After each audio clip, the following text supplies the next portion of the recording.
हरियाणा की हर अपडेट के लिए बेल आइकन दबाएं और सब्सक्राइब करें STV हरियाणा न्यूज। नमस्कार, फटाफट हरियाणा में आपका स्वागत है। आपके साथ मैं हूं खालिद हसन।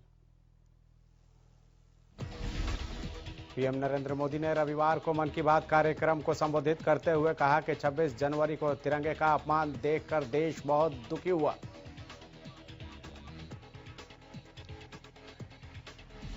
प्रधानमंत्री नरेंद्र मोदी ने कहा कि राष्ट्रपति जी द्वारा संसद के संयुक्त सत्र को संबोधन के बाद बजट सत्र भी शुरू हो गया।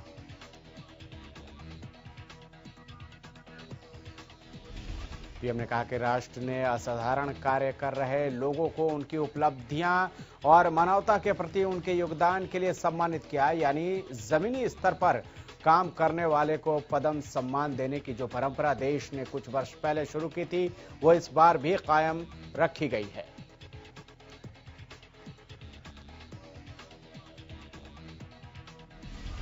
प्रदेश में इंटरनेट सेवा बंद करने के फैसले पर बोलते हुए सीएम मनोहर लाल ने कहा कि हमने जो व्यवस्था की, कांग्रेस पूरी उम्र नहीं कर सकती। किसान आंदोलन में 26 जनवरी के बाद बनी परिस्थितियों के बाद कांग्रेस का जो रोल रहा, उसकी निंदा की जानी चाहिए।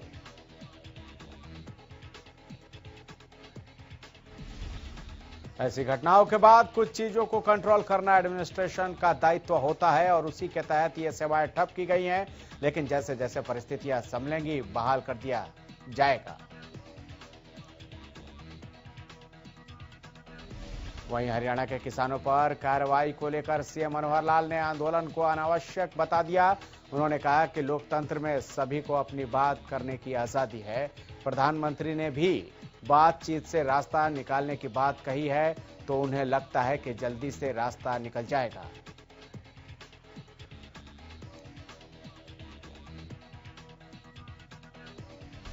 प्रदेश के मुख्यमंत्री मनोहर लाल ने गृह मंत्री अनिल विज के निवास पहुंचकर उनका हाल चाल जाना। दरअसल अनिल विज पिछले 2 महीने से कोरोना से संक्रमित होने के कारण अस्वस्थ हैं।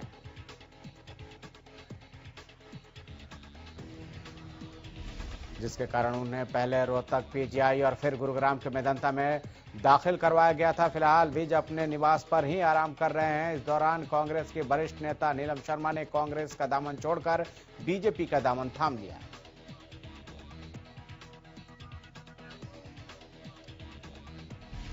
हरियाणा के पूर्व कैबिनेट मंत्री विपुल गोयल रविवार को शहीद लेफ्टिनेंट ऋषभ शर्मा के सेक्टर 21 स्थित निवास पर पहुंचे और परिवार को ढाढ़स बढ़ाया।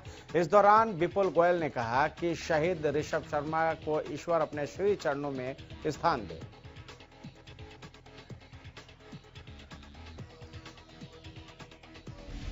वहीं विपुल गोयल ने कहा कि शहीद ऋषभ शर्मा के पैतृक गांव घरोड़ा की सड़क उनके नाम पर रखने का प्रपोजल MCF को भेजेंगे। विपुल गोयल ने कहा कि बीजेपी सरकार इस शहीद परिवार की मदद के लिए साथ खड़ी है।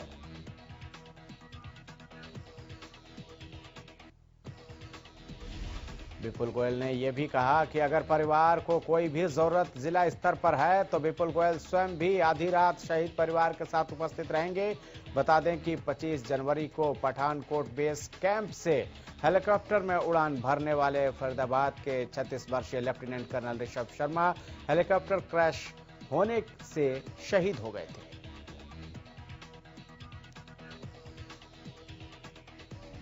कोरोना महामारी के कारण प्रदेश में बंद हुए स्कूल के चलते बिगड़ी शिक्षा व्यवस्था अब धीरे धीरे पटरी पर लौटने लगी है। 9वीं से 12वीं तक की कक्षाएं शुरू करने के बाद अब 6ठी से 8वीं तक की कक्षाएं शुरू कर दी गई हैं।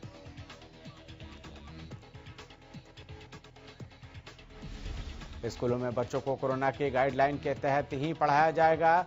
डायरेक्टर सेकेंडरी एजुकेशन द्वारा 29 जनवरी को पत्र जारी कर 6ठी से 8वीं तक की कक्षाएं सुचारू रूप से चलाने की अनुमति दी गई थी। ये कक्षाएं 1 फरवरी से सुचारू रूप से सुबह 10 बजे से 1:30 बजे तक लगाई जाएंगी।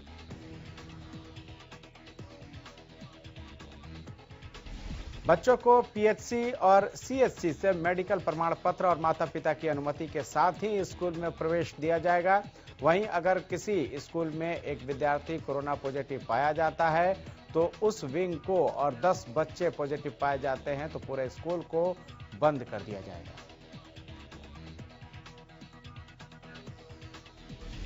भिवानी के राजकीय वरिष्ठ माध्यमिक विद्यालय के प्राचार्य शिव कुमार तंवर ने बताया कि स्कूलों में आने वाले सभी बच्चों को डॉक्टर से अनुमति लेकर आना होगा, जिसमें कोविड-19 के लक्षण नहीं होने पर ही स्कूल में एंट्री दी जाएगी।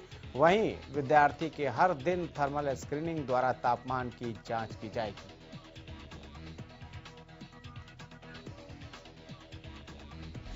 विधानसभा चुनाव से पहले इनेलो छोड़ बीजेपी में शामिल हुए पूर्व विधायक बलवान सिंह दौलतपुरिया ने अब बीजेपी को भी अलविदा कह दिया है।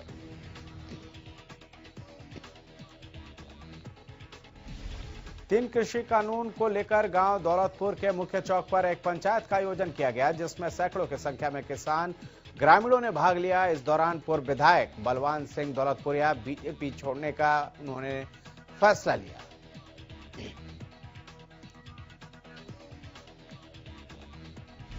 किसानों ने दौलतपुरिया गाड़ी पर लगे बीजेपी के झंडे को उतारकर किसान आंदोलन का झंडा लगाया।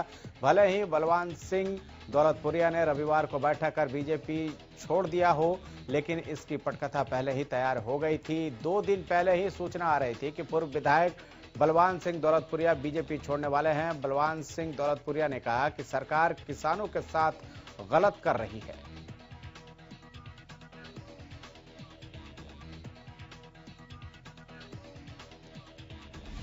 दिल्ली में गणतंत्र दिवस पर ट्रैक्टर परेड हिंसा के बाद पंचायतों का दौर शुरू हो गया है। इन पंचायतों का मुख्य उद्देश्य आंदोलन को धार देना है। किसान पूरी मजबूती के से एक बार फिर दिल्ली पहुंच रहे हैं।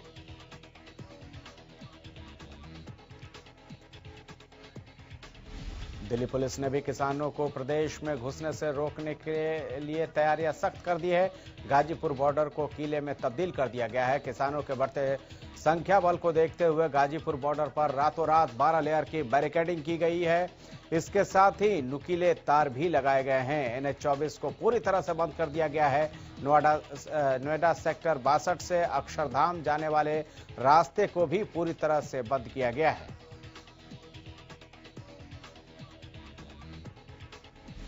गाजीपुर बॉर्डर पर सिंघू बॉर्डर पर लगातार किसानों का आना लगा हुआ है। सिंघू बॉर्डर पर एक किसान अपना 1.5 करोड़ रुपए की कीमत का भैंसा साथ लेकर आंदोलन में शामिल होने पहुंचा। बता दें कि किसान पिछले 2 महीनों से कृषि कानूनों का विरोध कर रहे हैं।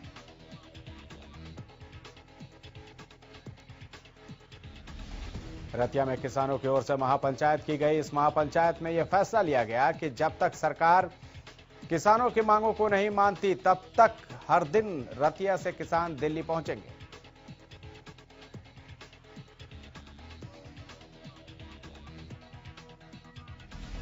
किसान महापंचायत के दौरान किसानों ने सरकार पर कई गंभीर आरोप लगाए। किसानों का कहना है कि सरकार जानबूझकर लाल किले पर सब कुछ करवाया और बाद में किसानों को बदनाम कर आंदोलन को कुचलने की साजिश की गई।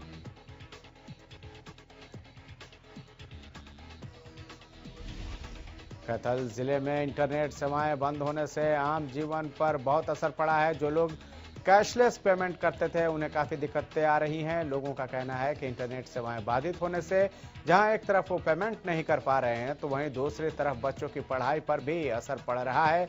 बच्चे ऑनलाइन पढ़ाई नहीं कर पा रहे हैं।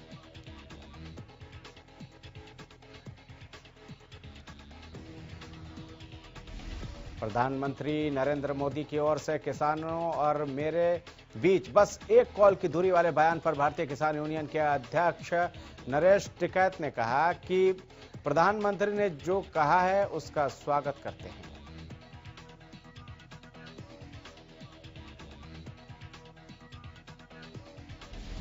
भारतीय किसान यूनियन के अध्यक्ष नरेश टिकैत ने कहा कि हमारी बस यही मांग है कि तीनों काले कानून वापस लिए जाएं और MSP पर कानून बनाया जाए। नरेश टिकैत ने हरियाणा में इंटरनेट की पाबंदी की आलोचना की है।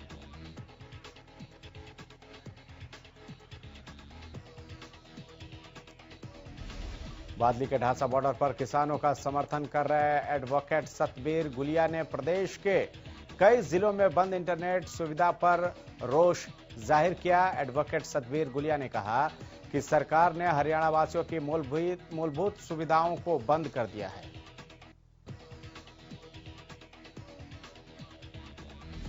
एडवोकेट सतबीर गुलिया ने कहा कि वर्तमान समय में बच्चों की शिक्षा संबंधी कई प्रकार के काम इंटरनेट सेवा से ही चलते हैं। ऐसे में नेट सेवा बंद करने से लोगों को परेशानियों का सामना करना पड़ रहा है, जबकि देश और प्रदेश में आपात स्थिति नहीं है। एडवोकेट सतबीर गुलिया ने सरकार को 24 घंटे का अल्टीमेटम देते हुए कहा कि अगर सरकार 24 घंटे में इंटरनेट सेवा बहाल नहीं करती तो वो कोर्ट का रास्ता अपनाएंगे। बता दें कि ढासा बॉर्डर पर किसानों की भीड़ लगातार बढ़ रही है और आसपास के गांव के साथ साथ अलग अलग खाप प्रतिनिधि और किसान संगठन भी आंदोलन में भाग ले रहे हैं। गुरुग्राम पहुंचे किसान नेता गुरनाम सिंह चढ़ूनी ने सिंघू बॉर्डर पर किसानों पर हुई पत्थरबाजी पर नाराजगी जताई। गुरनाम सिंह चढ़ूनी ने सरकार पर आरोप लगाते हुए कहा कि ये सब सरकार के इशारों पर किया जा रहा है। नेताओं की मंशा है कि किसी तरह आंदोलन को प्रभावित कर दोनों पक्षों में झगड़े कराए जाएं। चढ़ूनी ने आगे कहा कि 26 जनवरी से पहले और बाद में किसानों के खिलाफ सैकड़ों मामले दर्ज किए गए, लेकिन गाजियाबाद के बीजेपी विधायक ने सरेआम कैमरे के सामने भड़काऊ भाषण दिए, लेकिन उसके खिलाफ कोई मामला दर्ज नहीं किए गए।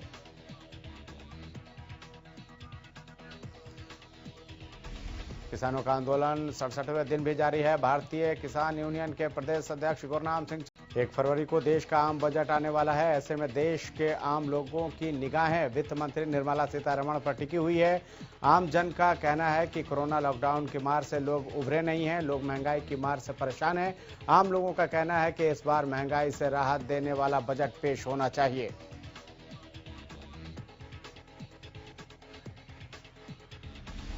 लोगों का कहना है कि महंगाई चरम सीमा पर है। किसान को राहत देने के लिए कर्ज माफ होना चाहिए, बीज खाद के दाम कम होने चाहिए। लोगों का ये भी कहना है कि दवाइयों के दाम आसमान छूते जा रहे हैं, जिसमें लोगों को राहत मिलनी चाहिए।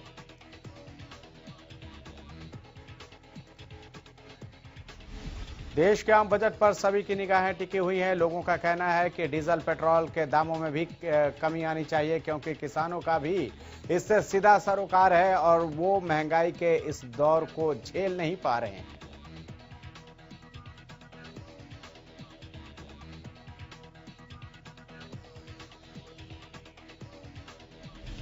आम बजट से रियल एस्टेट और उद्योगपतियों को काफी उम्मीदें हैं। उद्योगपतियों का कहना है कि सरकार को अफोर्डेबल हाउसिंग और दीनदयाल जन आवास योजना को जीएसटी फ्री करना चाहिए। वहीं एचएलसीटी के डायरेक्टर राकेश जून ने भी बताया बजट से काफी उम्मीदें जताई हैं।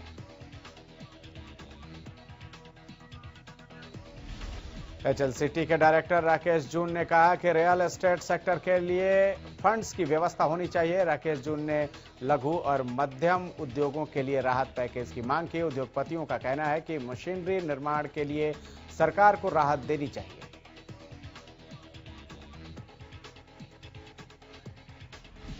उद्योगपतियों का कहना है कि मेक इन इंडिया के तहत मशीनरी निर्माण को बढ़ावा मिलना चाहिए। उद्योगपतियों का कहना है कि अधिकतर मशीनरी चीन और दूसरे देशों से मंगानी पड़ रही है, जिससे उन्हें काफी नुकसान झेलना पड़ता है।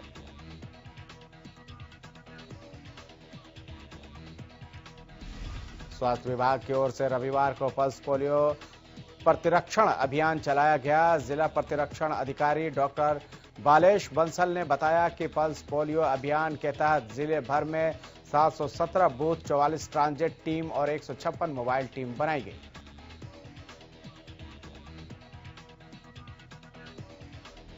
इस दौरान 1,49,356 बच्चों को पोलियो की खुराक पिलाई गई। इस काम को सुचारू रूप से करने के लिए 156 सुपरवाइजर और 3,028 वैक्सीनेशन बूथ मेंबर बनाए गए। बूथ पर 9 से शाम 4 बजे तक अभियान चलाया गया। वहीं इस अभियान में जिन बच्चों को दवाई नहीं मिल पाई है, उन्हें डोर टू डोर जाकर दवाई पिलाई जाएगी।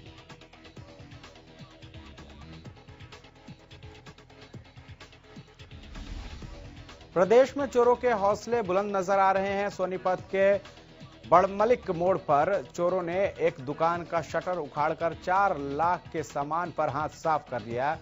दुकान में रखे मोबाइल फोन चोर लेकर फरार हो गए।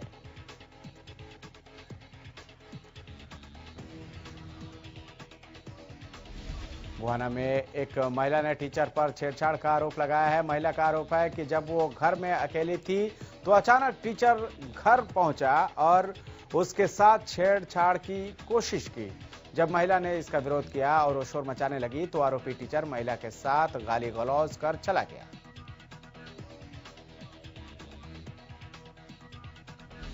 गोहाना सिटी थाना प्रभारी सबित कुमार ने बताया कि सिटी थाना के अंतर्गत आने वाली एक कॉलोनी की रहने वाली महिला की तरफ से शिकायत दी गई है। पीड़िता ने बताया कि उसके पति और आरोपी पहले से दोस्त हैं, जिसके चलते आरोपी टीचर का आए दिन घर आना जाना लगा रहता है।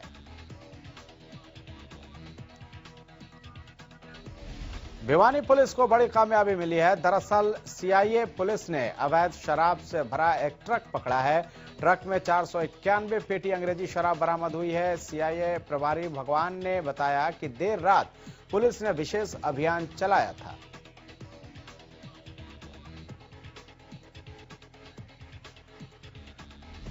इस अभियान के तहत एक ट्रक पकड़ा जिसमें शराब थी। मौके पर ही एक्साइज विभाग की टीम को बुलाया गया।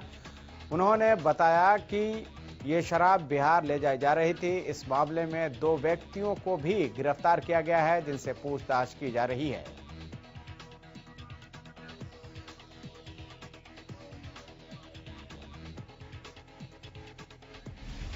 पलवल पुलिस ने 2 शातिर चोरों को गिरफ्तार किया है, जबकि एक चोर अभी भी फरार बताया जा रहा है। जानकारी के मुताबिक चोरों ने कुछ दिनों पहले एक घर में घुसकर चोरी की वारदात को अंजाम दिया। वहीं पुलिस का कहना है कि जल्द ही तीसरे आरोपी को गिरफ्तार कर लिया जाएगा।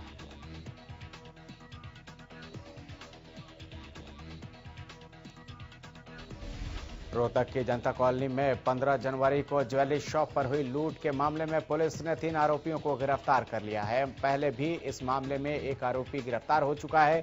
सभी आरोपी रोहतक के खोखरा कोट के रहने वाले हैं और उन पर पहले से ही आपराधिक मामले दर्ज हैं। फिलहाल इन्हें अदालत में पेश कर रिमांड की मांग की जाएगी ताकि लूटे गए सामान की रिकवरी हो सके।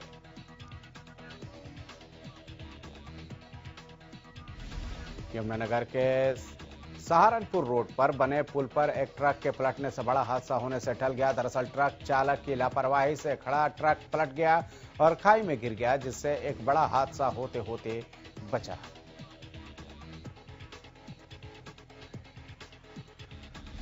बताया जा रहा है कि ड्राइवर सड़क किनारे ट्रक खड़ा करके किसी काम के लिए ट्रक से उतरा, लेकिन इसके उतरते ही ट्रक अपनी जगह से फिसल गया और पास ही खाई में जा गिरा। लेकिन गनीमत रही कि इसमें किसी भी जान माल का नुकसान नहीं हुआ।